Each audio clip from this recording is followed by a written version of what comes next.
जी हाँ दोस्तों, आपका फेवरेट सीरियल पति ब्रह्मचारी एक बार फिर लेकर आ रहा है ऐसा ट्विस्ट जिसे देख आपके रोंगटे खड़े हो जाएंगे। इस बार कहानी में जो हुआ है वह सिर्फ एक साजिश नहीं बल्कि एक मासूम दिल के साथ की गई बेरहम साजिश है।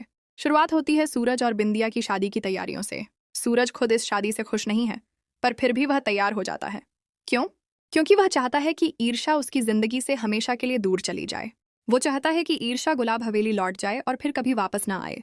लेकिन दोस्तों, दाई माँ को अब भी यह डर है कि चाहे सूरज जितना भी दूर भागे, ईर्षा और सूरज के बीच की कड़ी को कोई नहीं तोड़ सकता। उसे लगने लगा है कि अगर ईर्षा शादी के वक्त मौजूद रही तो यह शादी कभी पूरी नहीं हो पाएगी। और बस यहीं से दाई माँ रचती है एक भयानक साजिश। वह बुलाती है अपनी बहू रागिनी को और कहती है, रागिनी एक बड़ा सा बक्सा ले आओ।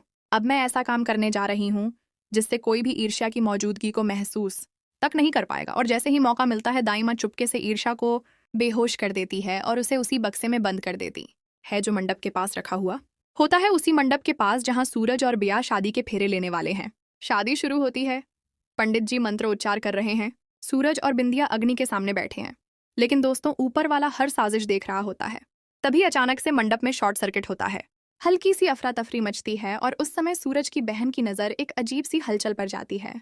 वो देखती है कि वो बक्सा जिसमें कोई नहीं होना चाहिए था खुल चुका है, और जैसे ही वह पास जाकर देखती है उसके होश उड़ जाते हैं।